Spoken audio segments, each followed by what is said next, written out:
Good morning, folks. April 13th, 2021. It's a very exciting morning. Today, we'll be pulling papers. We're here at City Hall Plaza to give you guys an insight to the process and what it looks like when you're running for office here in Boston. We're having an open discussion on some of the things that we want to talk about that affects us as a city, that affects our families, and affects the way that we go about moving in our day-to-day. As you know, a lot of the concerns that we have been issues for decades, especially in the black and brown communities. So we're here at City Hall Plaza to talk a little bit about our education system, our housing, our public safety, our health insurance, our opportunities that we should be receiving as Bostonians. There are policies and procedures that the city have that is supposed to ensure that Boston residents receive first dibs, meaning the residency policy pretty much guarantees Boston residents the opportunity for employment within the city, any department, police, any department but the teachers, but the school department, BPS. BPS doesn't have a clause for residency, which is something we can work on as we move forward to ensure that our finest teachers who live within our city, who are invested in our communities, have the opportunity to obtain employment within the city of Boston. So what I like to discuss with you guys, again, send your message, your comments, inbox us, and we'll get some of the answers you're looking for on some of the issues that you feel to be your top priority. Every community in Boston needs and shall receive solutions to issues, solutions to problems that fit their community. One community who's facing one challenge might not be a challenge in another community. And this is why I'm running that large. So we can help and support each community between the communities to ensure that we have the support on issues that we face as a city. From our education system, to our employment, to our public safety, to our health network, because we deserve better. We deserve better as a city. And what we've been doing over the last few decades is allowing gatekeepers to keep us from getting to those solutions to the issues that we face.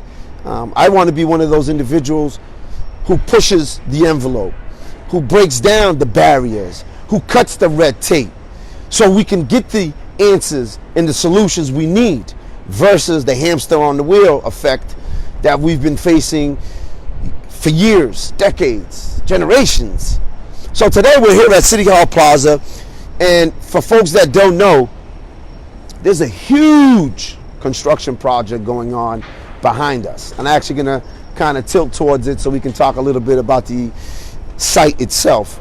So under the administration of Marty Walsh, they were able to secure city funding to make City Hall Plaza more eye-appealing to individuals who visit the plaza. As you know, we have different events that's being held here throughout the year through the tourist and department, where we put on shows. I know for me, the Cape Verdean Festival is here on 4th of July. I know the Puerto Rican Festival is here. The Dominican Festival is here. The music festivals are here. So it is something we do need. We also need the opportunities to be on these job sites. And when we have a committee with 2 or 3 individuals to oversee these construction sites, and then you hear, as a news article that comes out of the Boston Globe talking about $2.2 billion in city contracts. We're not talking about the billions of dollars in construction as a city. As you can see in the far back, There's another construction site going up, building office and condo space on top of a garage structure. But let's talk about this city project where 51% should be Bostonians. 40% should be black and brown individuals in the minority cluster as they use it in the terminology, and 12% women. Some of these sites don't fulfill those obligations, and some of the reasons that they give is not efficient for folks like me and others who live here and who want to see the city move forward. There's no reason why we don't have a network of individuals who work in the construction fields who are minorities to be able to apply for these jobs as needed. We have a great high school, Madison Park, Voc Tech. I'm an alumni, class of 96. Shout out to the MP family. I hope you guys are watching. Please share. Please join my campaign because our high school is dying. We're down to 800 students for a building that was built originally for 2,500+ pupils. And we're to the point where we're one step from being taken by the state because we're in a tier 4 bracket, meaning the school is failing. The attendance rate has doubled. The graduation dropout rate has doubled. So we want to make sure that we continue to feed the school newer students, keep feeding the school the resources it needs so we can get on these construction sites. We're talking about 30+ trades that come out of Madison as a high school. So when folks say, where do I start? We start with Madison. As a city, that's where we start. Just a little bit of information on where it sits. There's 14 Voc Tech high schools in Massachusetts. Madison is number 12. Worcester is considered to be one of the best in the state because it feeds the Worcester Polytech, which is again a technical college, university. And we have that capability of doing the same. We have Wentworth, we have Benjamin Franklin. I'm an alumni, class of 2003, coming out of Franklin Institute. We have MIT, we have University of Massachusetts, which again, there's different schools.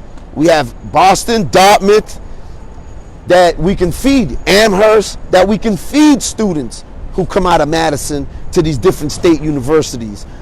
But we don't. We don't put the emphasis on the trades. We don't stress the importance of the trades. I am a tradesman by nature. As young as I can remember, we were building clubhouses and empty lots throughout Roxbury. Me and my friends as kids.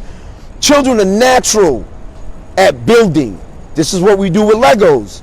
And this is why it's important for us to focus on our education system and how we go about increasing participation in schools like Madison. Not only in Boston Latin, where only 8% minority students attend.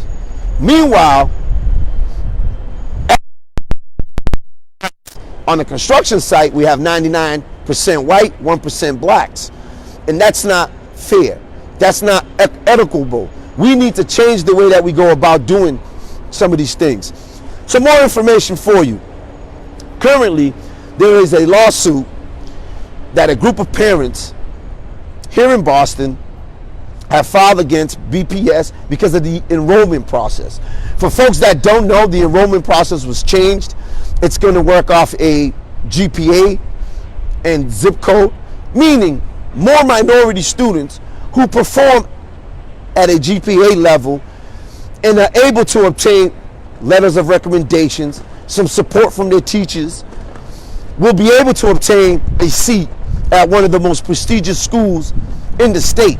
Not only in the state, but in the country. They're ranked in the top 20 across the United States for public institutes. This is a public school, and we shouldn't have to take a test to get into a public school. We should be able to use other forms to enter. You know, we have a lot of students who don't perform well taking tests. Speaking on that, I'm not for the test. MCAS is not for black and brown students. We don't have the same playing fields as other districts. Our students are not coming in with the same levels of education to be able to perform at the level that the state's asking them to. And then, you know, you kind of get boxed in on the way they go about performing and giving services because of the way we perform on tests. I was one of those students. I wasn't the greatest when it came to test taking, but when it was time to take an engine apart and there was a million screws, you know, at the end of my project, I was lucky to be able to, you know, only have maybe 2 or 3 extra screws, as we say in mechanics. If you have 1 or 2 extra screws, you did something right, because you don't have too many extra screws, and that's the joke behind that. So let's work piece. That's a very, very big issue for the city of Boston, is public safety.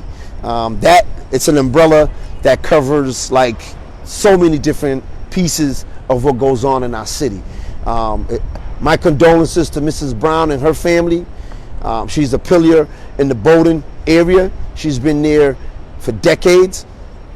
She lost her life Saturday, tragically, to gun violence.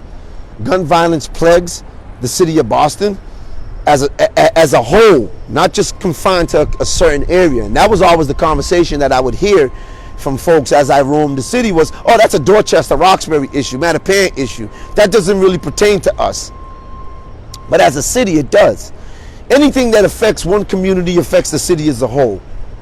So gun violence is a very sensitive subject because we have this culture within the community where it's not okay to bring light and information to a situation as tragic as Mrs. Brown's murder. You see something, you say something. Doesn't take away from who you are. If anything, it makes you a better person because it allows our city to hold up thousands of unsolved murders of our loved ones, that we continue to add mothers to the Mother's Day walk. Today, we've added Mrs. Brown and her family to that walk. It's a very tragic situation. The Peace Institute does a great job helping families go through pain and suffering. One of the most loved, just trying to give you the right words because I don't want to sound insensitive. I love the event, but I hate the event. Let me keep it real.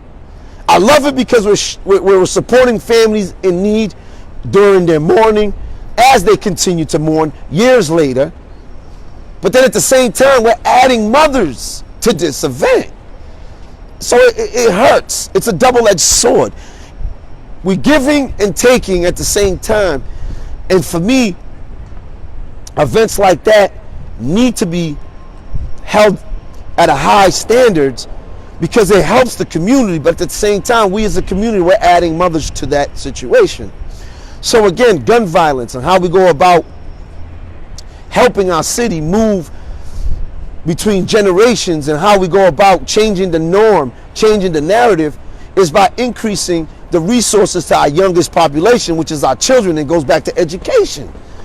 So, you know, everything that I speak about intertwines. It's an interlocking system that we have to support one to change the other, support the other to change one. So it all works together. If we're not able to educate our youngest population and give them a better future, we're only adding to the gun violence because their mentality is never going to change until they're in a situation that is tragic, and we don't want that. So how we can work on youth violence and gun violence. You can check out our webpage. You'll find some of that on there, on how we can increase extracurricular activity. I run a program called the Boston Bengals. We give back to the community. You know, there's other programs in the city like the base program, the Dorchester Eagles, the Mattapan Patriots, the Mission Hill Buccaneers, Books Not Bars, that are continuing to fight to support our city. And these are the resources that we need to be able to uphold and uplift, to encourage others to be a part of and volunteer. 1 hour a week changes the life of thousands of our city youth. So that's part of the piece that we can talk on how to go about combating some of the gun violence we face here in Boston. Why are you here today? Well, I'm here today so folks can understand the importance. You know, I'm an average person, man. You know, I'm a father first and foremost. That's the only hat I wear. You know, everywhere I go, folks ask me, you know, Mingos, you know, what's your title? Father. They're like, what? I'm like, yeah, father. You know, I have 4 beautiful children that dictate my day. I get up at 5 in the morning. Some days, you know, we alternate between me and the missus. But I get up 5 in the morning to get them ready to go to school at 6. You know, we all fighting for the shower. I'm fighting to get in the shower. They fighting to get in the shower. So we got to get up at 5 so we can get out the door by 6:30. My children go to school in Mecco. And I want to see my grandkids have a safe city. A city where they can grow. A city where it allows them to grow and become who they are. Not to put a stigma on them because they live in the middle of Dorchester. Not everyone in the city who live in these areas have ill intentions. A lot of us have good intentions. We give the best we can. We try to make a difference. So I'm here today to pull papers, to give my children and the children of Boston and the families of Boston a voice, a champion of life. 43 years. I arrived on the shores of America as a 9-month-old baby. My own community, the Cabo Verde community, say to me, you're not Cape Verde, you're American because you're too young to know the culture and you didn't grow up in the poverty that we did. And, you know, I push back on that and I say, my dad made sure that my culture was instilled in me. I'm a diehard Cabo Verdean. I'm an African. I'm a Cape Verdean American. You know, I was able to obtain my citizenship. And, you know, it troubles me, right? As I become more educated on what goes on and how it goes on here in Boston, I got my citizenship out of a building that was selling slaves. So how do I feel? Stephanie Sharon asked, how are we going to address the gun violence with the youth that aren't involved with any of those programs? Well, I was doing this. Great question, Steph. Thank you. I've been doing this. I spent 23 years as a city employee working out of BCYF. So that's what I was doing across the city. Not just in Bowdoin, Geneva, because I worked at the Marshall in Four Corners and the Harlan or the Lee School or the Mildred.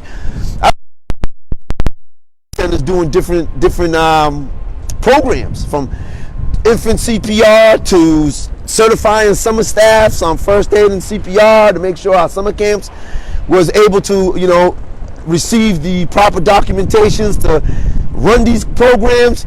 So it's things like caring, like showing up where they're at, meeting them, like people like to say, meeting them where they're at, but truly meeting them where they're at. Not when there's an incident, but when they're in a position that they're not vulnerable.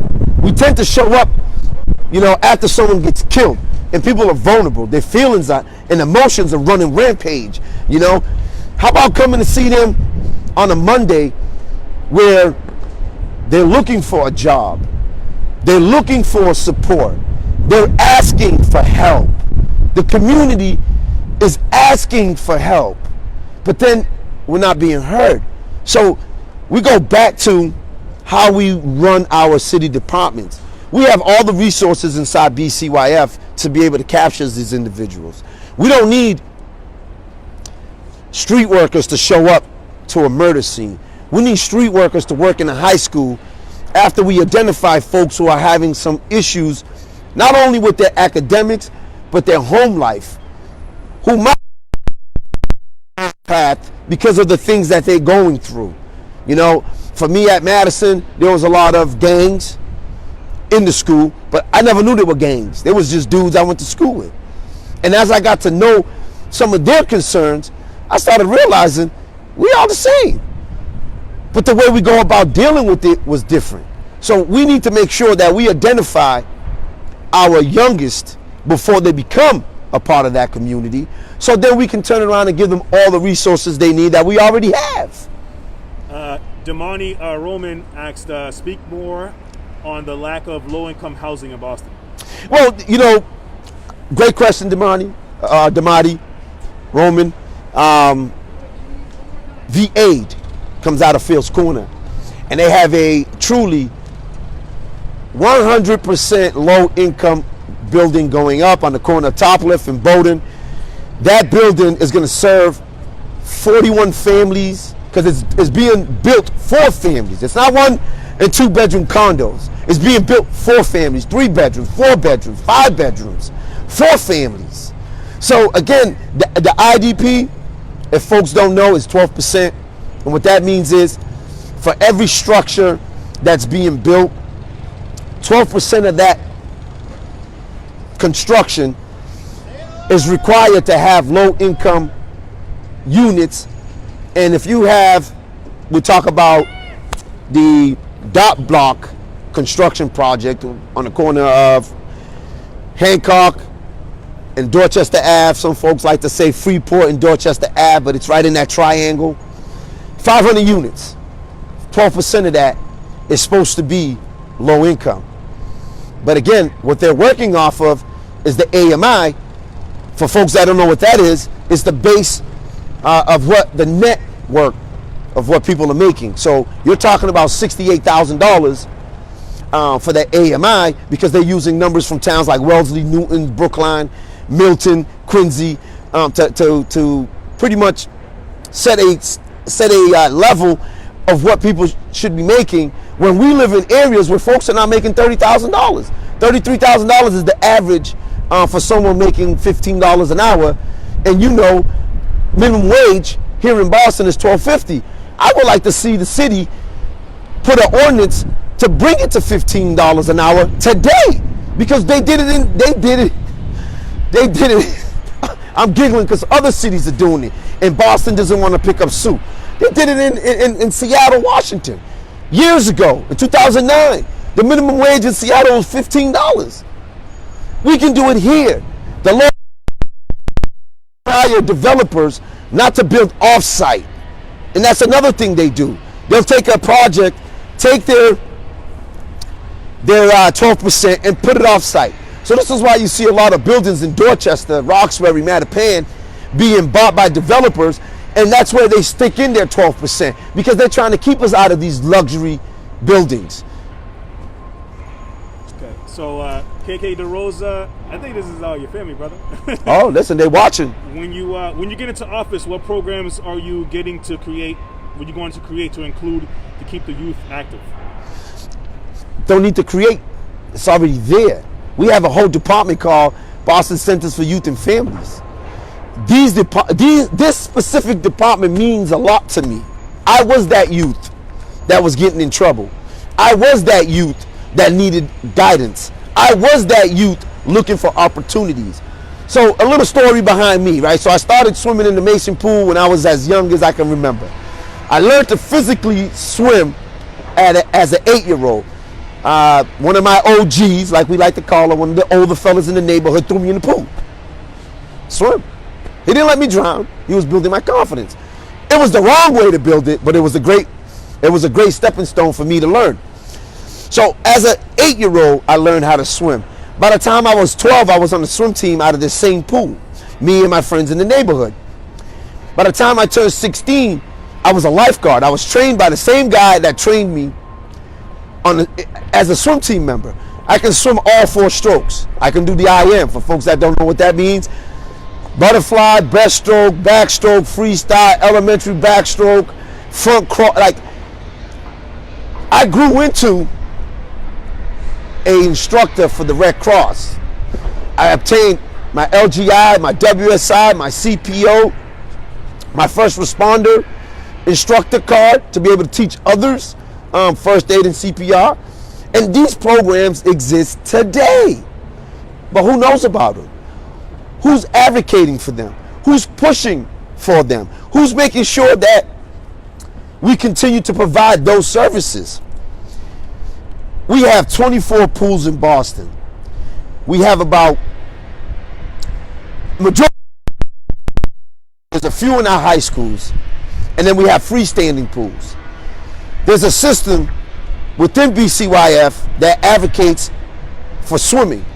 There's swim teams from each center. So basically, depending on the area you're in, you might have one, you might not have one, depending on the way that they outreach and the staffing.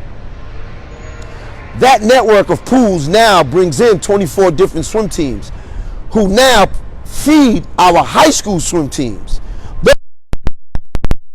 Services, because we already paid for them. They're already coming out of our budget. Those are line items that we see today. Same with the basketball. All these schools have gyms. They all should have a 5th grade basketball team to feed our middle school. Our middle school should be feeding our high school, but it's not happening. And that's how we help young people with opportunities. 5,000 summer jobs, we already have that. We need more. We need to use Madison Park to take the students who have a certain GPA and put them on the job site so they can learn some of those things before they have to come out of high school. So again, the resources are here. We just have to coordinate a little better. And once again, so why are you here at City Hall today? Well, again, I'm pulling papers. Today is the first official day to come in and request forms from the city asking, not asking, you're pretty much telling the election department that you are running for office and what office you're running for. So we're here today to make sure that we pull these papers and get on this ballot. Yeah, this is the first step, one of the first steps to make sure that, Team DaRosa gets on this ballot so we can advocate and push, some of the solutions that the community has come up with. We have the solution. The community has the solutions to a lot of these issues. We're not listening to the community. City Hall doesn't hear us. We're too far from City Hall. City Hall's in downtown Boston. We're in the middle of Mattapan. That's over 9 miles. If you don't drive and if you don't have the funds to take the T, how are you supposed to get here to have your voice heard? Let's take City Hall to the communities. And this is what our libraries are for. Our libraries used to be used as small portions of City Hall. The resources are there. We have the technology to be able to bring City Hall across the city without having to come to City Hall. And I want to be that guy. I want to be that guy that, stresses the importance of what we're doing as a community. We're out here feeding people, clothing people, supporting families in time of needs, feeding families during this pandemic, making sure that folks have the basic necessities, checking on our neighbors. This is the community doing this. Even though the news don't put it, every day, unless it's something tragic, but we're out here. Folks who live here know that we've been out here doing all this positive work in the Black and brown community. Let's shed the light on it. Let's let the folks, in other parts of the country know how supportive we are of each other, So that's what we're here doing, pulling papers. How can someone be a volunteer or help you with the campaign? What do you need? What do you need from the community? I need you guys to sign up, join my team. It's an organic, excuse me guys. It's an organic campaign. It's all volunteer based. There's no paid staff. Probably the only campaign that you will find no paid staff. And I emphasize that because I want to show you what kind of campaign we are running. We are running the people's campaign. We're running the campaign because we want better. We, the community, want better. Schools, jobs, safer street, like everything we've always preached about. This is what we're capturing. You can go to my website, DaRosaAtLarge.org. You can check out our Facebook page. Please share our social media contacts. We're not asking you to dump $1,000 into this campaign. We're asking you to dump 1,000 shares, 1,000 likes, 1,000 comments.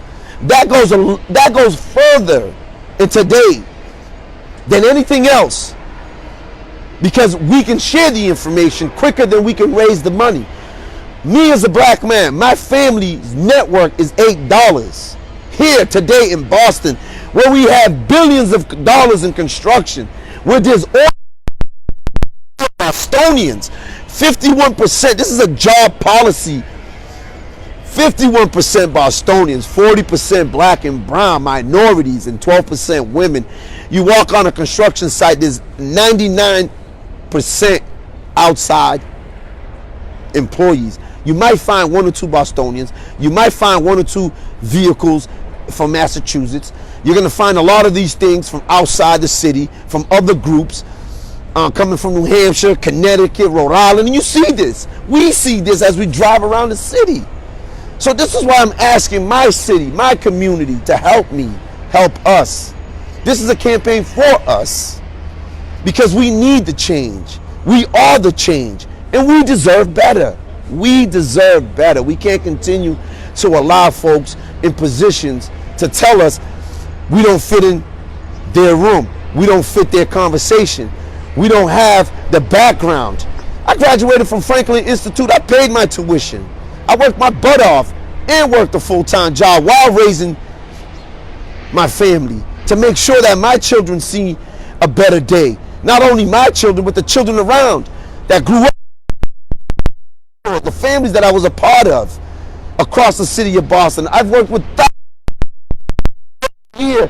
We had a new kindergarten class that came into the Marshall School, the Matterhunt, the Lee School, the Harlan, the Mason. There. I continue to be there and be as vocal as I can be with the education that I have. I'm not knocking anybody for chasing, a bigger dream, but I was only given what I was given, same as many of you guys. And I was able to use it to support the people around me, to make myself better as a person, because I care. There's nothing worse than watching someone overdose in front of you and the people that should be helping just walk by like they're dogs. That's not cool. I'm not going to do that. Okay, they did it to us in the 80s. But that doesn't tell me that's the right thing to do. Because someone does something wrong doesn't mean that's the right thing to do. Use your compassion, your empathy, your sympathy, and let's help Boston change. Let's be the change and continue to fight for a better day. Like, I got a lot of energy. I'm going to use it. My team is awesome. These are friends, family, folks that, Mingos, you ran, 3rd time is a charm, Mingos. We're going to do this. We got your back. We're on meetings till 3, 4 o'clock in the morning. 9 o'clock, I get picked up to be brought down here because it was important for us to have a discussion today in front of City Hall. We pull papers at 11 o'clock. That's our scheduled appointment. 11 o'clock, we're here because we care. We're not going to wait for someone else to keep giving us the runaround. It's our time to have not only a seat, the table, to our own, build our own. I'm a builder. Let's build together because we deserve better. Question about policies and regarding methadone mile. Here we go, right? 91, city of Boston was is the first city in the United States to create a policy called the Needle Exchange Program during the HIV pandemic. To be revised. The ordinance need to be revised. Never been touched since 91. We're in 2021, 30 years. Hasn't been touched, hasn't been revived, haven't even been looked at. So this is what you see going on Mass and Cash. We can't continue to just be giving needles out with no tracking system. We need to revamp that. We need to be able to track, just like we track other things, to make sure that every needle we give out, we get back. Now, of course, you're going to lose 1 or 2, but when we're picking up thousands, that's not 1 or 2 because the system's not working. You can't allow folks to just keep giving out needles and say, oh, we're trying to keep the transmittable diseases down. When those about 10,000 needles here in Boston, and then the numbers within the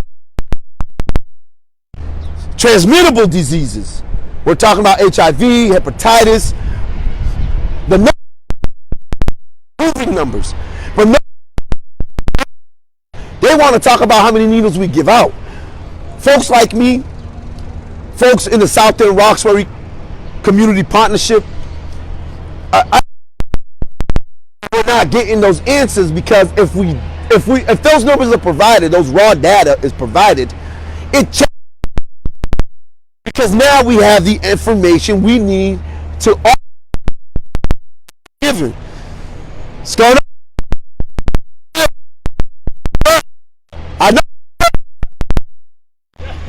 Let's say I miss you at Home Depot.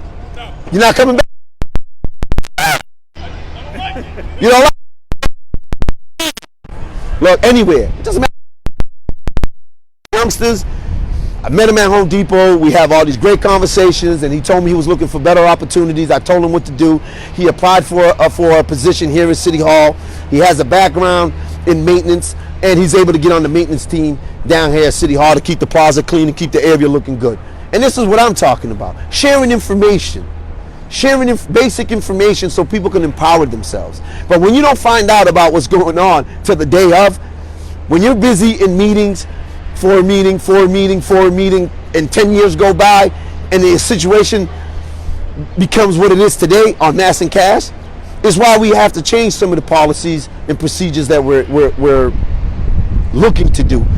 We can't change some of these things if we're not at the table. We can't change some of these things if we don't know about these meetings. We can't change anything if we're not involved. This is why it's important for you to get involved with this campaign of mine.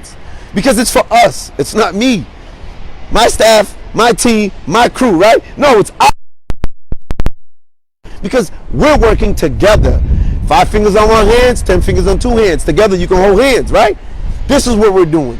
We're not going to change method on mile with the same old politics. It's not going to be pass the buck, pass the buck, pass the buck, pass the buck. It's going to be hardcore, boots to the streets, roll the trenches, and make the changes. And this is what we've been doing. Talking to people, getting people to understand the importance of supporting this community. They're not the most vulnerable community in our city. Our children are. Our children are defenseless when they go to school and have to find needles in their playground. When they go to the playground and can't play unless they scan and monitor the field before they can do an activity. The families with these children are vulnerable because these things that go on continue to go on. So what I'm asking you guys is join us Wednesday night from 5 to 7. What up, family? And make sure that we continue to hold folks accountable. Continue to put the pressure on folks. Pressure busts pipes. The more pressure we put, the better the end result. The less pressure we put, the worse the result. And this is why we're in the situation we are in Boston with all these different concerning matters that we talk about. So, I mean, I can go on and on and on about this. I want to give a huge shout out to you guys who are listening and watching on what's going down today. I can't do it without y'all. My goal is to increase not only the participation in my community and in my city, it's the experience with you. We're going to do a lot of Facebook lives. We're going to do a lot of Instagram lives. We're going to do a lot of Twitter lives. We're going to do a lot of YouTubes so you guys can understand what's the importance and why it's important for us to continue to advocate for each other as a city. I love you guys. I'm going to continue to fight. If you have any feedback or any concerns or any things that you want to share with me, please do. Don't be shy. My cell phone number is 617-892-0175. The campaign staff is like, Mingos, you got to use the campaign number. Listen, 617-892-0175. Call me, inbox me, text me, DaRosa@large@gmail, DaRosaAtlarge@gmail. The social medias is Domingos DaRosa, DaRosa@large. We'll be sharing information. I ask you, I beg you to do the same. Increase our flow on our social platforms so we can increase the amount of information we share. We have a question. It's what's his plans on the leaders that are stuck in the past with no new ideas? And is his thoughts on all grants that are entertaining our community and not going to the right individuals? So we're going to start with the first one. Simple answer. Vote them out. Simple. Vote them out. Gatekeepers. Gatekeepers. Vote them out. They don't want to change the process and add to the process and include people to be a part of the process. We talk a good game, right? They talk a great game when it's time for them to get your votes, but then when it's time to show the action, crickets, okay? Track records. Someone that you feel is not holding their end of the bargain, check their track records. Check my track record. I do the work. I'm here doing the work. I've spent since the age of 12 working with DSNI on Dudley Streets when we had number empty lots and crack houses. Now look at Dudley Streets, where Fundo's was one of the worst places in the world, and the Correa family was able to get, you know, something like $2 million, and look at it now. It's affordable housing. On the That's on all grants entertaining our community. Here we go. Here, right individuals. we had a forum in the South End, and the mayor at the time, Marty Walsh, was speaking to these residents. And I learned so much that night about these grants. 88% out of 124 city grants went to businesses in the South End. Meanwhile, the rest went across the city. As we know, Dorchester is one of the biggest parts of this city. We have tons of businesses. $17 million in grants for COVID. One grant went to a black and brown business. Department leaders, not elected officials. The department? Yeah. Oh, hold on, let me finish this. This $17 million in city grants that only one went to a black and brown business. That's an issue. That issue leads into the question about department heads. These department heads have been there for so long because they got a lot of skeletons about folks in power. Folks in power, as I learned as a chapter chair, where I spent 12 years in and out of this building. I spent 12 years in and out of City Hall as a chapter president for my local SEIU, AAA. Big shout outs to them. I learned a lot being a active leader. I spent 3 years on the executive board. I spent 8 years on the COPA committee. So I what I was doing, and I started realizing, you know, how this place works. These same department, one or two departments changed periodically, depending on the mayor. And you know, 20 years of Menino, those departments never changed any heads. And those same people that was leading those departments are still leading these departments now, because, you know, when the new mayor came in, he only brought in so much people because people are not gaining the experience to be able to fit those departments as heads. The city ordinance for residency guarantees Boston residents opportunities for these positions, for these jobs, where before folks were able to move into the city today and get the job tomorrow. We still have some gray area that we can work on to improve it. We can add a time frame, just like they do for me. If I decided to run for district, I have to live in that district for a year before I can run for that office. We need to use the same thing to apply to positions anywhere across the city, any department, any elected position. We have folks who come from other cities and towns, and then within a few, they're able to maneuver into positions that you and I, who've been here, I've been here for 43 years, I'll be 44 in August. There's positions I couldn't get. I was bypassed and had to, you know, file a grievance to win a position that I was due. It was due. It was earned to me. And I understand where that comes from. And the only way we can change that is by changing the people at the table. We got a mayor's race. Look at their track records. Look at what's going on with folks. So, you know, our time is coming to an end. Are you here again? I'm here to pull papers. The DaRosa at-large campaign. We'll be pulling papers in a few minutes. We're going to share some of that on social media as we go through these process. We're not going to be able to walk in with the camera in our hand, but once we get in, we'll do what we do. Share this video. Let folks know what we're doing. Sign up for volunteering. You do not have to, like I said to, you know, a lot of the folks on our volunteer list, we're not asking you to go across the city. We're asking you to go in your house, in your home, in your neighborhood, your next door neighbor. So you can even expand within your own community. If you don't know your next door neighbor, this is a good way to get to know them. Knock on their door. Hey, listen, I'm here with the DaRosa campaign. Would you like to sign his nomination form? Let me tell you a little bit about Domingos. This is what he stands on. This is what he's looking to do. This is what he's done. And you get to know your neighbor at the same time while collecting signatures.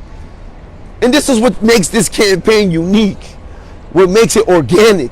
Because the things that we're looking to do is to empower our neighbor, to empower our community, to give our children a voice. All 4 of my children are campaigning with me. They got no choice, because I want them to see the process, to be a part of the process, and then hopefully one day they run for whatever elected position they like, or be the change they need to be. So again, I thank you for listening. Send your questions in. If you have any concerns, let me know. Share it. Be on the lookout. We're going to be having one of these discussions.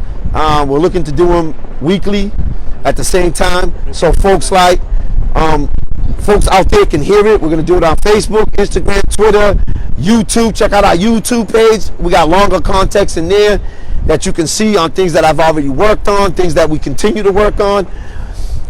Meet some of the staff that's a part of this team that you turn around and be like, wow, no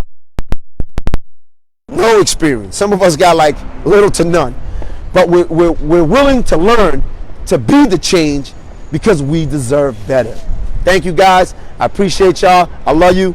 Have a safe day.